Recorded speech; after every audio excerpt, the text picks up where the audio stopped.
Hello beta, how are you all? I hope all of you are fine and safe. Beta, today we are going to start a new lesson of 7th class. 7th class का नया lesson आज हम शुरू करने वाले हैं, जो किस सेगमेंट का है? ज्योग्राफी. ठीक है, ज्योग्राफी में लेसन का नाम क्या है? एटमॉस्फेयर. सबसे पहले जब हम नेम लेसन का समझते हैं, व्हाट इज़ द एटमॉस्फेयर. अगर लेसन का नाम एटमॉस्फेयर है तो सबसे पहले हमने क्या समझना होगा? We have to get an understanding about the term what is actually the atmosphere. अगर इसके हिंदी मीनिंग की बात की जाए तो हम सभी को पता होता है what is atmosphere. Atmosphere means वायुमंडल. मीन्स इसे अगर दो तरह से तोड़ा जाए तो क्या हो जाएगा? That is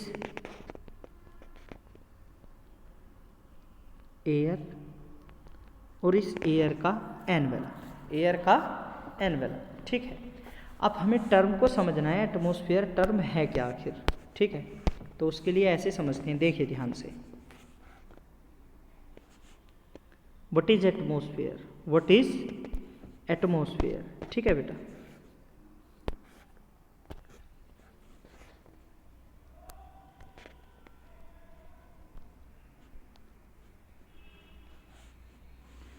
atmosphere. एटमॉस्फेयर क्या है बेटा? एटमॉस्फेयर एक टर्म है. एटमॉस्फेयर एक टर्म है बेटा. टर्म किसकी है? ये टर्म है. इस टर्म में क्या होता है? एटमॉस्फेयर का मीनिंग अगर मैं अदर वर्ड्स में आपको समझाऊं तो क्या हो जाएगा बेटा? Air plus components. Air plus components. अब ये कंपोनेंट से मीनिंग क्या है? ये कंपोनेंट है क्या? आप समझिए बेटा ध्यान से.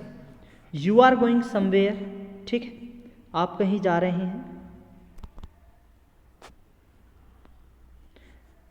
व्हेन यू गो, जा रहे हैं रास्ते में, अचानक से आपको कहीं से कुछ महसूस हुआ, आपको smell I. You feel a smell.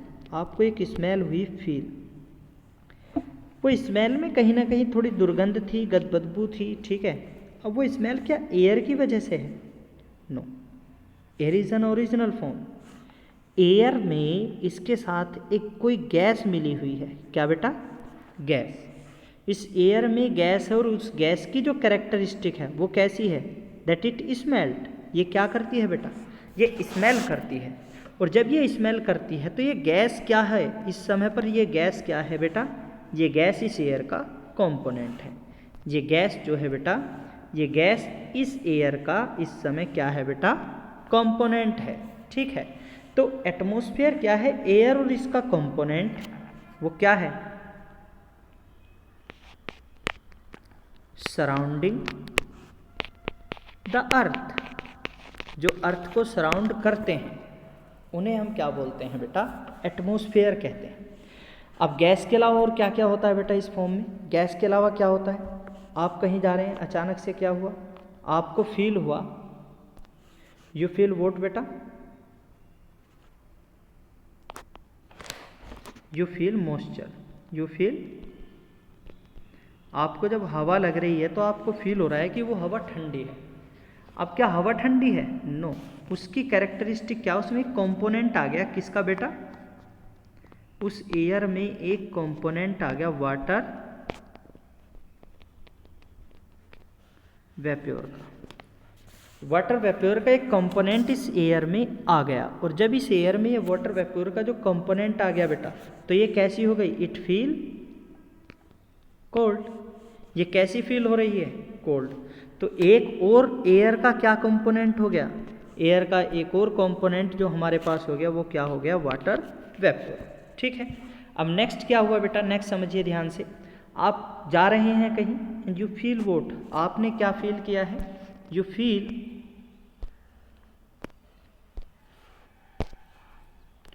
आपको फील हुआ है डस्ट. क्या ये एयर डस्ट थोड़ी है बेटा? डस्ट क्या है? एयर के अंदर जो कंपोनेंट्स ऑफ द डस्ट हैं वो क्या हो गए बेटा? मिक्स हो गए. और मिक्स होने के बाद वी आर फीलिंग. तो इस समय पर ये डस्ट भी क्या है, ये डस्ट भी एयर का एक कंपोनेंट है। तो अब आप डेफिनेशन क्या निकाल सकते हैं बेटा एटमॉस्फेयर की, अब आप एटमॉस्फेयर की डेफिनेशन निकाल सकते हैं। डेफिनेशन क्या होगी बेटा एटमॉस्फेयर की, एटमॉस्फेयर की डेफिनेशन ये होगी क्या बेटा, the air and it's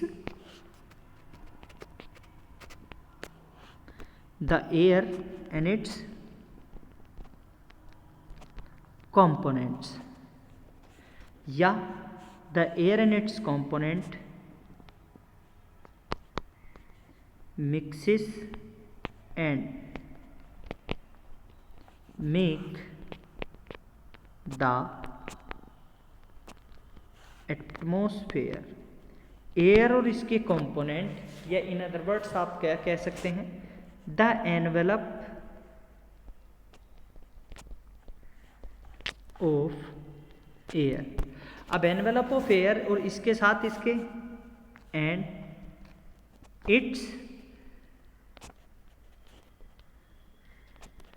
components, air का एनवेलप और इसके कंपोनेंट्स, इन सभी ने हम क्या बोलते हैं, we call all them the atmosphere. इन्हें हम क्या बोलते हैं बेटा, एटमॉस्फेयर बोलते हैं। तो एटमॉस्फेयर की बेसिकली हमारे पास डेफिनेशन क्या आई, एटमॉस्फेयर की हमारे पास डेफिनेशन आई कि भैया एयर, या इसे अभी 1 मिनट क्या आप रफ करते हैं, मिक्सचर ऑफ एयर, एयर का जो मिक्सचर है उसे हम क्या बोलते हैं, that is known by the name of atmosphere. ठीक है बेटा, तो अब आपकी जो टर्म है एटमॉस्फेयर वो क्लियर हो गई होगी। ठीक है, तो एयर क्या, एटमॉस्फेयर क्या है, मिक्सचर ऑफ एयर। अब एयर का मिक्सचर क्या है, mixture of air and it's component, इसके साथ साथ इसके क्या होते हैं बेटा, कंपोनेंट्स होते हैं। अब वो कंपोनेंट्स क्या हैं, मैंने आपको प्रैक्टिकली बताया है।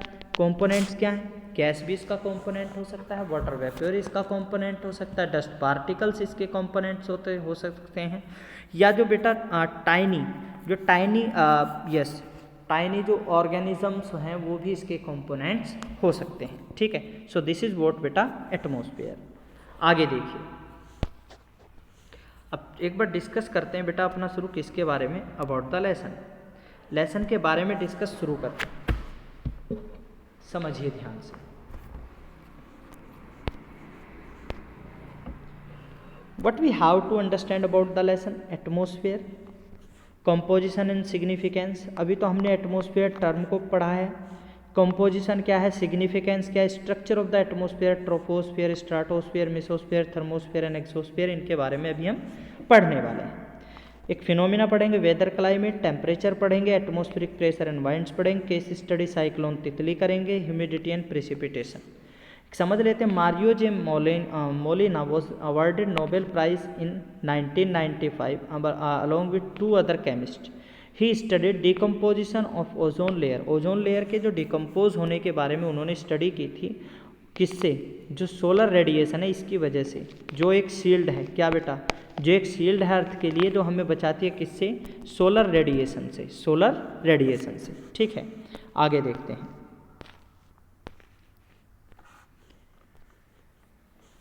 The layer of gases that surrounds the layer of the gases that surround the earth and make it unique among all planets is the atmosphere। ये कह रहा है कि लेयर ऑफ गैसेस की लेयर जो होती है, अब वो गैसेस क्या, गैसेस ओरिजिनल फॉर्म में थोड़ी होती हैं, that is mix with the air, तभी तो वो मूव करती हैं बेटा, कहाँ पर, तभी that's why the air the gases moves in the atmosphere, atmosphere में वो मूव करती हैं। तो गैसेस जो सराउंड अर्थ के चारों ओर फैली हुई हैं उन्हें हम क्या कहते हैं, एटमॉस्फेयर। अब कंपोजिशन ऑफ एयर हमने पढ़ा है, कंपोजिशन ऑफ एयर हमने पढ़ा है बहुत बेहतरीन से। इसमें हमने क्या पढ़ा है बेटा, nitrogen, oxygen, argon, carbon dioxide, methane etcetera, और भी कई सारी गैसेस हैं। ठीक है, अब हमने पढ़ा है ये तो कंपोजिशन ऑफ एयर गैस का हो गया। इसके साथ साथ मैंने आपको क्या बताया, डस्ट पार्टिकल्स बताया है, मैंने आपको इसके साथ साथ बताया वाटर वेपर बताया है। ठीक है, ये कई सारी चीज़ें मैंने आपको बताई हैं। So this is what basically along with gas, dust particles and water vapor are also the part of the air, ये भी एयर का ही कंपोजिशन में आते हैं। इसके साथ साथ यहाँ पर क्या हो सकता है, tiny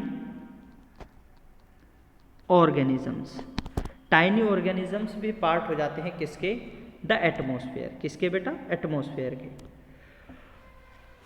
after this structure of the atmosphere पढ़ेंगे। सबसे पहले इसका फर्स्ट पार्ट क्या होता है, द ट्रोपोस्फेयर, सेकंड होता है बेटा स्ट्राटोस्फेयर, थर्ड होता है मेसोस्फेयर, फोर्थ होता है बेटा थर्मोस्फेयर और फिफ्थ होता है बेटा एक्सोस्फेयर। ठीक है, तो इन 5 पार्ट्स के बारे में हम पढ़ेंगे और इनकी अलग अलग बेटा जो ये अलग अलग लेयर्स हैं ना, ये 5 लेयर्स हैं, ये और ये जो 5 लेयर्स हैं, इन 5 लेयर्स की जो कैरेक्टरिस्टिक्स हैं वो कैरेक्टरिस्टिक्स भी अलग अलग ही होती हैं। इसके बाद हम पढ़ेंगे बेटा जब वेदर एंड क्लाइमेट, ये दोनों फिनोमिनाज को हम पढ़ेंगे। उससे पहले हम पढ़ें इनके बारे में एक हल्का सा डिस्कशन हम यहाँ कर लेते हैं, समझिए ध्यान से। वेदर, दूसरी ओर है क्लाइमेट। ये क्या होती है,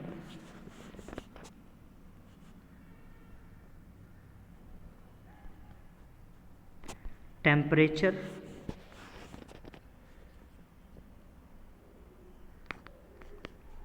फॉर अ शॉर्ट स्पान, थोड़े समय के लिए टेम्परेचर, ह्यूमिडिटी और रेनफॉल की जो स्थिति होती है उसे हम क्या बोलते हैं, वेदर। क्लाइमेट क्या होता है, aggregate of temperature and rainfall, temperature और रेनफॉल का जो एग्रीगेट होता है किसके लिए, फॉर अ लॉन्ग टाइम, बेटा लंबे समय के लिए टेम्परेचर का किसका बेटा, इसका जो एग्रीगेट होता है उसे हम बोलते हैं बेटा क्लाइमेट। बेसिकली मैं आपको समझाऊं, अभी आप इस समय जहाँ भी बैठे हैं, आप इस समय जहाँ भी बैठे हैं, ये कौन सा मंथ चल रहा है बेटा, this is the month of the,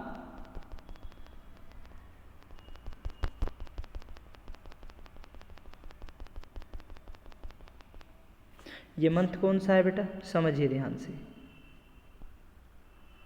दिसंबर। दिसंबर की कैरेक्टरिस्टिक्स क्या है इंडिया में, इंडिया में दिसंबर की कैरेक्टरिस्टिक क्या है बेटा, कैरेक्टरिस्टिक क्या है कि ये मंथ होता है कोल्ड, ठंड का मौसम होता है। लेकिन स्थिति क्या है बेटा, you are sitting anywhere where the rays of the sun are falling straight, जो सन की रेज है वो कैसी बेटा, सीधी पड़ रही हैं, एक ऐसी जगह पर आप अभी बैठे हैं। तो what are you feeling now, a little bit hot, आपको गर्मी लग रही है। तो इस समय मौसम कैसा है, सूरज निकला हुआ है, अच्छा यहाँ पर इंसोलेशन आ रहा है, तो क्या होगा बेटा, टेम्परेचर हॉट होगा अभी के लिए। लेकिन अगर बेसिकली मैं आपसे कहूँ शाम को क्या हो जाएगा, ये कोल्ड हो जाएगा, ठंडा हो जाएगा। It is what, ever changing phenomena is known by the name of weather, जो चेंज होता रहता है, जो चेंज होता रहता है after a short span of time, थोड़े समय बाद जो चेंज होता रहता है फिनोमिना, मौसम की जो कंडीशन है चेंज होती रहती है, उसे हम क्या बोलते हैं बेटा, वेदर। इसका अलग दूसरा जो मीनिंग होता है वो क्या हो जाता है, मौसम। क्या हो जाता है बेटा, मौसम। अब ये मौसम, ये क्या हुआ, वेदर, मतलब जो टेम्परेचर और रेनफॉल में, टेम्परेचर में जो चेंज आता है आफ्टर अ सर्टेन टाइम, थोड़े से समय के बाद टेम्परेचर में जो राइज और हाई होता है, ठीक है, राइज और डिक्रीज होता है टेम्परेचर, उसे हम क्या बोलते हैं, that is known by the name of weather. Weather on other hand क्या बेटा, क्लाइमेट क्या है, दूसरी ओर अगर बात की जाए क्लाइमेट, क्लाइमेट को हम बोलते हैं हिंदी में क्या बोलते हैं बेटा, क्लाइमेट को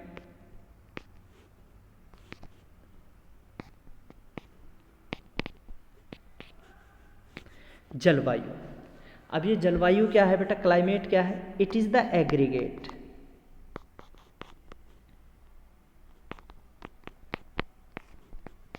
of temperature and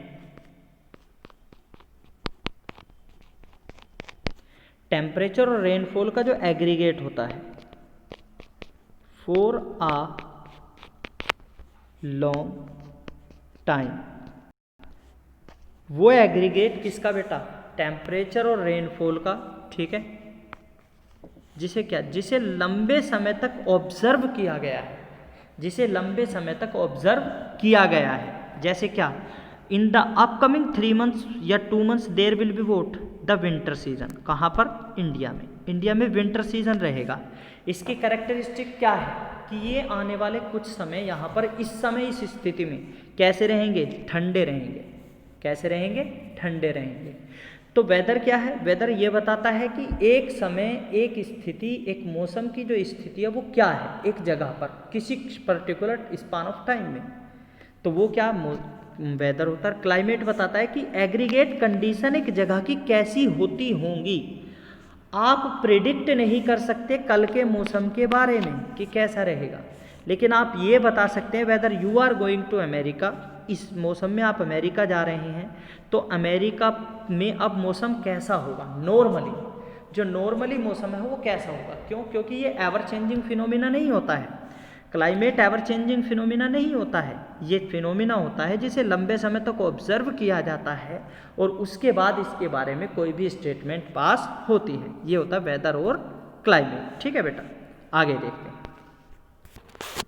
temperature measures the intensity of heat and degree, इस बारे में हम चर्चा बाद में करेंगे जब हमारा ये टॉपिक आ जाएगा। Now start the lesson. Warm up exercise. बेटा इस पे मैं एक आपके लिए होमवर्क लिख रहा हूँ। क्या लिख रहा हूँ, do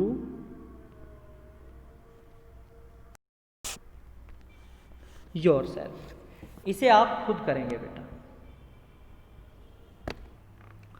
now let's start the lesson. The atmosphere, क्या बेटा, the atmosphere surrounds our planet earth just like peel of the orange surrounds the fruit. किसी फ्रूट के चारों ओर जो छिलका होता है वो एटमॉस्फेयर की तरह से इन्होंने बताया, लेकिन मैं आपको क्या बता सकता हूँ, व्हाट इज एटमॉस्फेयर। एटमॉस्फेयर इस मैंने क्या बताया, एयर प्लस एयर और इसके कंपोनेंट्स को हम क्या बोलते हैं, एटमॉस्फेयर, जो अर्थ के चारों ओर, जिसने अर्थ को चारों ओर से घेरा हुआ है। ठीक है, अब ये एटमॉस्फेयर ही होता है जो अर्थ को लिविंग प्लानेटिक बनाता है। The atmosphere is held place by earth's gravitational force. इसे अर्थ के ग्रेविटेशनल फोर्स ने अपनी जगह पर स्टेशनरी रखा हुआ है। ठीक है, एटमॉस्फेयर की एक और कैरेक्टरिस्टिक होती है कि ये protecting the life on the earth by harmful rays of the sun. Atmosphere के स्ट्राटोस्फेयर में एक गैस की लेयर होती है जिसे क्या, ओजोन लेयर कहते हैं, और वो लेयर हमें जो सन है उसकी हार्मफुल रेज से बचाता है। ठीक है, पोजीशन, व्हाट बेटा, composition of the atmosphere. Atmosphere का कंपोजिशन क्या है बेटा, एटमॉस्फेयर का कंपोजिशन ये है कि बेसिकली इसमें क्या होते हैं, बेसिकली तो गैसेस होते हैं। सबसे पहले कंपोनेंट इसका क्या है, नाइट्रोजन, ये गैस है, कितनी, 78%। दूसरा जो मेन गैस है, दो गैसेस मेन है, ऑक्सीजन, ऑक्सीजन 21%। तीसरा क्या है, आर्गन, आर्गन इज 0.93%, और उसके बाद कार्बन डाइऑक्साइड दैट इज 0.03%, और दूसरी गैसेज जिनकी कितने 0.04% में दूसरी सभी गैसेस हैं। ठीक है बेटा, तो ये क्या है, कंपोजिशन। अब कंपोजिशन में इसके साथ साथ बेटा और क्या क्या होता है कंपोजिशन में, ये तो हमें पता चल गया कि गैस होती हैं, एटमॉस्फेयर, यस, क्या होती हैं बेटा, गैसेस होती हैं। गैसेस के अलावा क्या होता है, गैसेस के अलावा considerable amount of water vapour होता है, ओशियन से इवेपोरेट होता है, रिवर से evaporate, quantity variety amount of evaporation and condensation. तो बेटा क्या होता है, सबसे पहले तो क्या होता है, इसका main component of the atmosphere. Atmosphere का मेन कंपोनेंट क्या है बेटा, ये गैसेस हैं। सबसे मेन गैस कौन सी है in the atmosphere, that is the nitrogen. Nitrogen सबसे ज़्यादा भी है और इसकी इम्पोर्टेंसी भी बहुत ज़्यादा है। क्यों, क्योंकि ये हेल्प करती है, किस में हेल्प करती है बेटा, nitrogen, nitrogen help in the growth of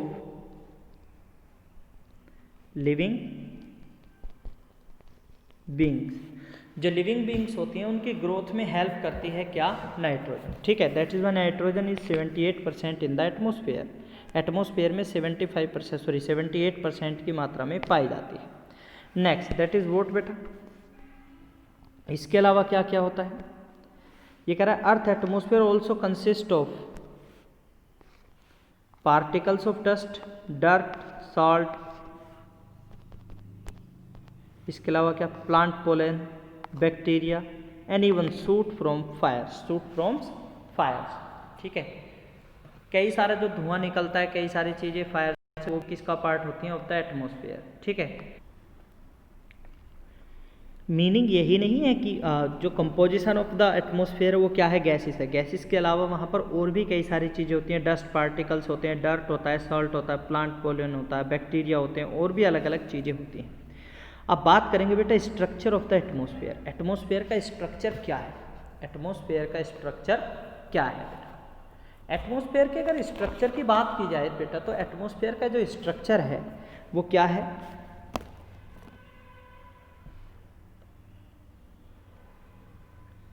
बेटा एटमॉस्फेयर अपने आप में 5 लेयर्स में डिवाइडेड है।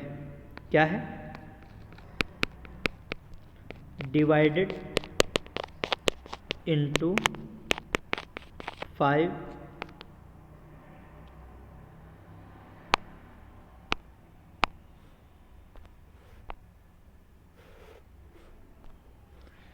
5 लेयर्स में से डिवाइड किया गया है किसे, एटमॉस्फेयर को। ठीक है, विच separate earth from the extreme and inhospitable climate of the space. जो एटमॉस्फेयर है यही हमें किससे बेटा, जो इनहॉस्पिटेबल मतलब ना रहने योग्य जो स्थिति है, टेम्परेचर है या वेदर फिनोमिना है, उनसे हमें बचाता है।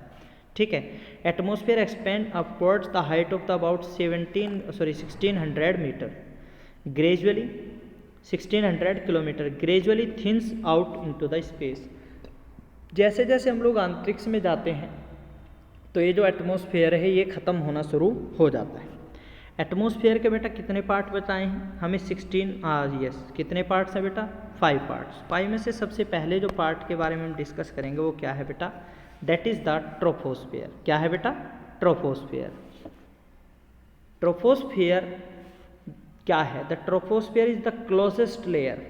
एटमॉस्फेयर का सबसे पार्ट है, मान लीजिए दिस इज द अर्थ, और अर्थ के जो सबसे नज़दीक अगर कोई है वो क्या है बेटा, दैट इज़ द ट्रोपोस्फेयर। सो ये जो सारा एरिया ये किसका है बेटा, this is of the troposphere. ठीक है, तो ट्रोपोस्फेयर सबसे नज़दीक की लेयर है किसकी, अर्थ की। अब इसकी अगर स्थिति देखी जाए तो ट्रोपोस्फेयर की स्थिति ये है,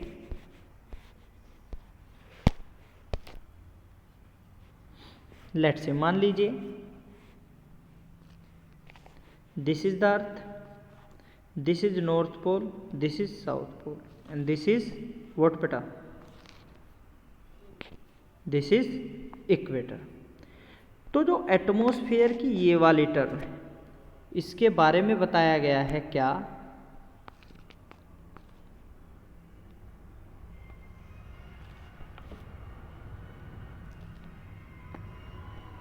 अगर इक्वेटर से हम मापें तो जो ट्रोपोस्फेयर है, तो हम इक्वेटर से देखते हैं तो इक्वेटर से तो ट्रोपोस्फेयर की जो दूरी है वो कितनी होती है, 8 किलोमीटर बेटा। लेकिन अगर पोल्स से हम इसे मापते हैं, दोनों पोल्स से, तो इसकी जो हाइट है वो कितनी होती है बेटा, दैट इज 16 किलोमीटर। तो इक्वेटर से ट्रोपोस्फेयर की दूरी 8 किलोमीटर है और पोल्स से ट्रोपोस्फेयर की दूरी 16 किलोमीटर है। ठीक है बेटा, ये क्या है, पहली कैरेक्टरिस्टिक। अब जो ट्रोपोस्फेयर है हम देखते हैं, हमने अभी फील किया, थोड़ी देर पहले डस्ट फील कर रहे हैं, हो सकता है इसके बाद हम ड्यू फील करने लगें, ड्यू के बाद ओले हेल स्टोन आ जाए, बरसात आ जाए, फिर बहुत तेज धूप निकल जाए, हमें एयर में कुछ भी महसूस हो सकता है, हमें लू लगती है, गर्म हवाएं जो हैं वो गर्म हो सकती हैं। Whatever is there, it is due to what, air जो अर्थ है हमें उसमें गर्मी सर्दी ये महसूस क्यों होती है, विच इज़ द लेयर। धूल उड़ रही है आपको, फिर उसके बाद ड्यू महसूस हुई, उसके बाद हवाएं गर्म भी हो सकती हैं, whatever is there, it is due to what, तो बेटा ट्रोपोस्फियर की जो अगर कैरेक्टरिस्टिक्स की बात की जाए तो ट्रोपोस्फियर की कैरेक्टरिस्टिक्स ये हैं, इसकी क्या इम्पोर्टेंस है। पहला तो ये जो लेयर है ये अर्थ को वार्म रखती है, कैसा, गर्म बनाए रखती है। गर्म कैसे बनाए रखती है, ध्यान से समझिएगा। अगर ट्रोपोस्फियर ना हो या एटमॉस्फेयर ना हो तो क्या हो, दिन में तो अर्थ कैसी हो, ये जल जाए, रात में कैसी हो, बहुत ज़्यादा ठंडी हो जाए या जम जाए। मीन्स दिन में हम जल जाएंगे और रात में हम जम के मर जाएंगे सभी। क्यों, एटमॉस्फेयर का अगर नाम लिया जाए तो हम क्या कह दे बेटा, ब्लैंकेट, एक चादर का नाम दे सकते हैं हम ट्रोपोस्फियर को। किसका बेटा, चादर का। कैसे, आप गर्मी में भी चादर ओढ़ते हैं और आप सर्दी में भी चादर ओढ़ते हैं, ध्यान से समझिएगा। गर्मी लगी, ये चादर क्या करेगी बेटा, जो आपके ये जो ब्लैंकेट है ट्रोपोस्फियर की, अर्थ से क्या मान लीजिए ये अर्थ है, ठीक है, इससे भी टेम्परेचर क्या हुआ बेटा, इवेपोरेट हो रहा है, वो बाहर जा रहा है, ये एक्सेल कर रही है। और ये जो टेम्परेचर है बेटा, इस टेम्परेचर को क्या होगा, इस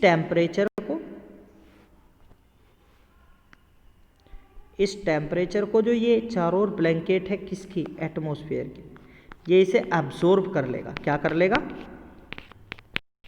एब्जॉर्ब करने के बाद ये अर्थ को गर्म बनाए रखता है, ये अर्थ को गर्म बनाए रखता है, जिससे अर्थ पे लाइफ पॉसिबल होती है, ठीक है, जिसकी वजह से अर्थ पर लाइफ क्या होती है बेटा, पॉसिबल होती है।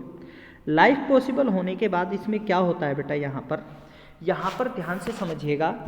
ये सर्दी में जब रात होती है तो यही जो इसने क्या किया है बेटा, जो इसने एब्जॉर्ब किया है टेम्परेचर को दिन में एटमॉस्फेयर ने, वो फिर इसे क्या करता है, ये अर्थ को उस समय रात के समय गर्म रखता है, अर्थ को रात के समय गर्म रखता है, अर्थ जमता नहीं है, ठीक है बेटा। तो ये होता है ट्रोपोस्फियर। अब ट्रोपोस्फियर का बेटा और कैरेक्टरिस्टिक्स क्या क्या हैं पढ़ लेंगे एक बार ध्यान से। ये correct, containing mixture of various gases, अलग अलग गैसेस का मिक्सचर होता है, डिफरेंट प्रोपोर्शन होता है। ट्रोपोस्फियर लेयर है जो ऑल लाइफ के लिए life giving layer of the atmosphere है। जितने भी वेदर और क्लाइमेट चेंजेस है such as fog, rainfall, lightning, cloud fountain, formation, cloud formation हो गया, वाटरफॉल, स्नोफॉल, थंडर स्टॉर्म, ये सभी कहाँ पर हैं, ट्रोपोस्फियर में ही पाए जाते हैं, ठीक है। Troposphere densest layer of the earth है, densest layer of the atmosphere है। क्यों है, क्योंकि यहीं पर डस्ट पार्टिकल्स आपको पाएंगे, वेरियस गैसेस यहीं पर आपको पाएंगी, वाटर वेप्योर आपको यहीं पर पाएगा, और जो स्मॉल ऑर्गेनिज्म है जो हमारे एटमॉस्फेयर में होते हैं वो केवल और केवल ट्रोपोस्फियर में ही होते हैं। तो 75% of the atmospheric mass concentrated होता है कहाँ पर बेटा, ट्रोपोस्फियर में, ठीक है। और इसमें जैसे जैसे प्रेशर, एयर प्रेशर है वो ड्रॉप होता है, और अगर एल्टीट्यूड हाई हो रहा है, मीन्स एल्टीट्यूड का मीनिंग क्या है, हाइट, अगर हाइट बढ़ रही है तो प्रेशर के साथ क्या होगा बेटा, प्रेशर डिक्रीज होगा। हाइट अगर घटेगी तो प्रेशर बढ़ेगा, क्या होगा बेटा, बढ़ेगा, ठीक है। ऐसे ही सेम टेम्परेचर के साथ है, हाइट अगर ऊपर जा रही है, बढ़ रही है, तो टेम्परेचर क्या हो रहा है, घट रहा है। हाइट अगर घट रही है तो टेम्परेचर क्या हो रहा है, बढ़ रहा है, ठीक है।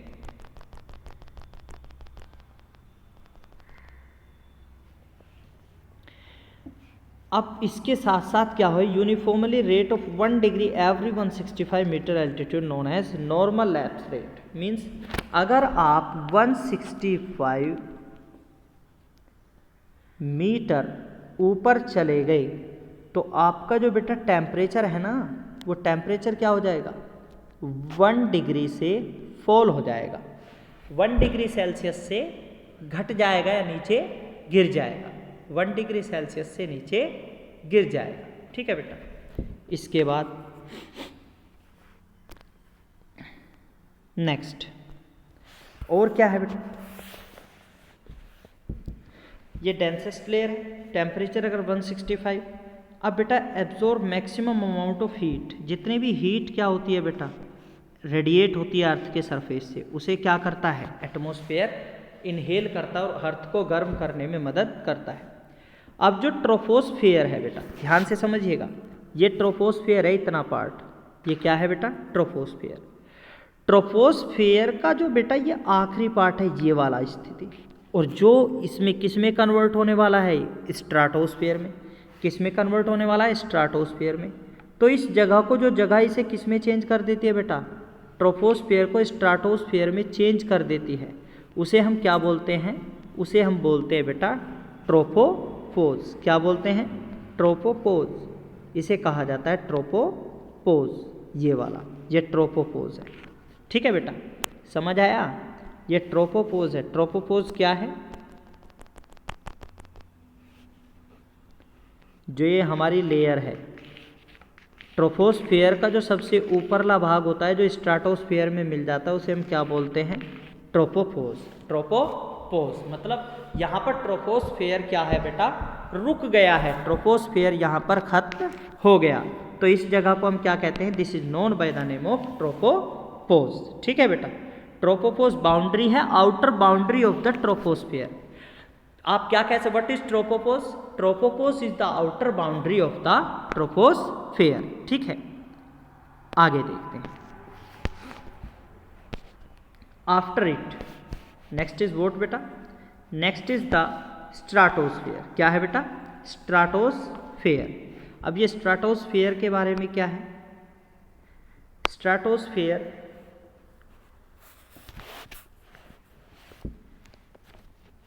the stratosphere is the layer of horizontal and stable airflow which extend above the troposphere up to 50 km above the surface of the earth।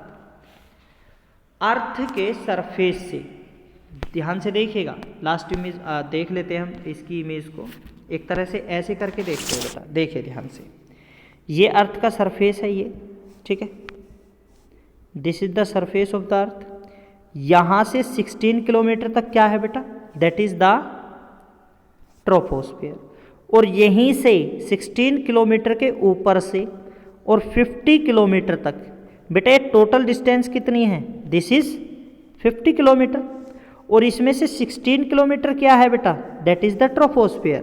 तो आपके पास बचता कितना है 34। तो अगर मैं आपसे कहूँ कि लगभग approximately what is the length of the stratosphere, तो आप क्या बताएंगे कि सर स्ट्राटोस्फियर की जो लेंथ है टोटल ये ओवरऑल अर्थ के सरफेस से 50 किलोमीटर है, और यहाँ पर जो क्या है बेटा यहाँ पर 16 किलोमीटर का ट्रोपोस्फियर है, तो अगर इसमें से इसे हम घटाएंगे तो स्ट्राटोस्फियर की जो यस ब्रेड्थ है, जो इसकी मोटाई है चौड़ाई है, वो कितनी बैठेगी, दैट इज द 34 किलोमीटर। कितनी बैठेगी बेटा 34 किलोमीटर। ठीक है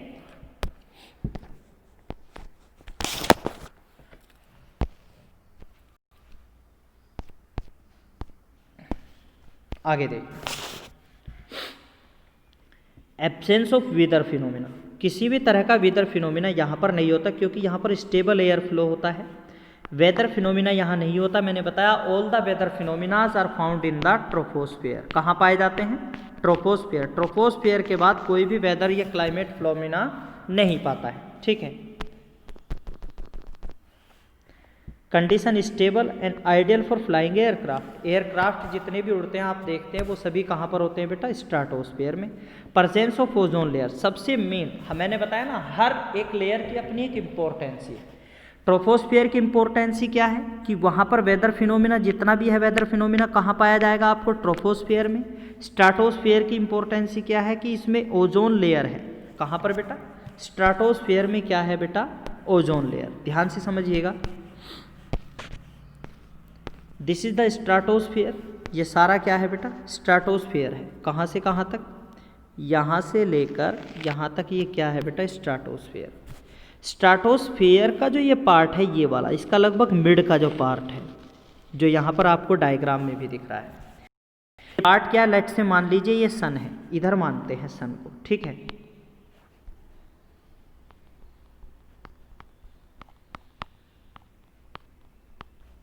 ये सन है। अब सन की जो रेज हैं वो यहाँ पर ऐसे पड़ रही हैं और जो अर्थ के सरफेस तक पहुंचने के लिए उन्हें कहाँ से गुजरना है, ओजोन लेयर से। तो ओजोन लेयर क्या करती है, जो सन की रेज होती हैं और जिसमें हार्मफुल क्या होता है बेटा, रेडिएंट्स होते हैं, हार्मफुल रेडिएशन होता है, उसे यहाँ से ऐसे करके उसे वापस भेज देती है। और केवल जो लाइट होती है और जो एनर्जी वाली सनलाइट होती है उसे केवल अलाउ करती है अर्थ के नीचे आने के लिए। तो स्ट्राटोस्फेयर की सबसे पहले इंपॉर्टेंस ये है कि स्ट्राटोस्फेयर में ओजोन लेयर प्रेजेंट होती है और ओजोन लेयर ही हमें जो लीथल इफेक्ट ऑफ द किसका, जो लीथल इफेक्ट है किसका बेटा, द सन रेज, सन की रेज का जो लीथल इफेक्ट है अल्ट्रावायलेट रेज से हमें ये क्या करता है, बचाता है। ठीक है। This layer also free from all type of weather phenomena, there is very little water vapour, dust और ऑलमोस्ट नो क्लाउड, कोई क्लाउड नहीं होता लगभग। After it this layer, yes, in the lower part of the stratosphere up to an altitude of 20 km, the temperature what remains fairly constant, while in the upper part of the increase in the temperature due to increase in the absorption of ultraviolet radiation। ध्यान से समझिए, ये मान लीजिए this is the part of stratosphere, ये stratosphere है और मैंने बताया यहाँ पर ये क्या है बेटा, ये वाला पार्ट क्या है, ये ओजोन लेयर है। ठीक है। यहाँ से सन की रेज आ रही हैं, ये सन की रेज ऐसे मान लीजिए ऐसे पड़ रही हैं, तो कुछ रेज को तो इस ओजोन लेयर ने, ओजेड, इस ओजोन लेयर ने क्या किया, वापस नीचे तक गुजार दिया, और कुछ रेज को क्या कर दिया, यहाँ से ऐसे मोड़ दिया, वापस मोड़ दिया, इन्हें वापस मोड़ दिया है। इन रेज को क्या किया है,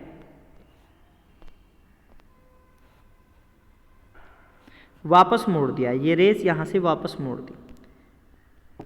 अब चूंकि नीचे एक नॉर्मल टेम्परेचर आ रहा है तो ये कह रहा है कि जब ओजोन लेयर से जो रेस निकल जाती हैं नीचे आ गई, वो तो ठीक है, टेम्परेचर हो गया, और उसके अलावा जो अल्ट्रावायलेट हार्मफुल रेज होती है, रेडिएंट वाली अल्ट्रावायलेट रेज होती है, उन्हें ये क्या करती है, वापस भेज देती है। तो यहाँ तक, इस स्थिति तक बेटा, किस तक, इस स्थिति तक, यहाँ तक तो टेम्परेचर कैसा होता है, कांस्टेंट। कैसा होता है, टेम्परेचर कांस्टेंट होता है। लेकिन जैसे हम इसके ऊपर यहाँ जाते हैं अल्ट्रावायलेट रेज वाले इस एरिया में, तो यहाँ पर टेम्परेचर क्या हो जाता है, इंक्रीज हो जाता है, जो रेडिएशन इसके द्वारा, ओजोन लेयर के द्वारा किया गया है। समझ आया। तो ये होता है इसकी इंपॉर्टेंसी, किसकी बेटा, that is of the stratosphere. Next is mesosphere. बेटा we shall be discussing about rest of the part of the atmosphere in the next lecture. Till then आपको जितना मैंने पढ़ाया है उसको बहुत ध्यान से पढ़िएगा। ठीक है। पढ़ने के बाद आप, if you have any problem, तो आप मेरे से पूछेंगे कि सर हमने ये प्रॉब्लम आ रही है, इस प्रॉब्लम को फिर आई विल सॉर्ट आउट। ठीक है। You may leave any message, ठीक है। Till then stay healthy, stay safe. लेकिन इससे पहले मैं आपको बता दूं बेटा ध्यान से कि आपकी जो बुक एक्सरसाइज है, दैट इज़ पेज नंबर, आपकी जो बुक एक्सरसाइज है पेज नंबर 136 पर है बेटा। 136 पर जो है आपका क्वेश्चन नंबर 1 जो किसका है, टिक द करेक्ट में क्वेश्चन नंबर 1 आपने सोल्व करना है, क्वेश्चन नंबर 2 आपने करना है, उसके बाद क्वेश्चन नंबर 3 भी आपने करना है एमसीक्यूज में। ठीक है। एमसीक्यूज में क्वेश्चन नंबर 1 2 3, और उसके बाद सेकंड क्वेश्चन है true false statement. True false statement में बेटा आपको क्वेश्चन नंबर 1 को सोल्व करना है, हो जाएगा, और उसके बाद बस क्वेश्चन नंबर 1। इतना वर्क आप करें तो ये 4 क्वेश्चन आपने सोल्व करने हैं। If you have any doubt kindly leave a message. ठीक है। Till then stay healthy, stay safe, enjoy your studies. Thank you, have a good day.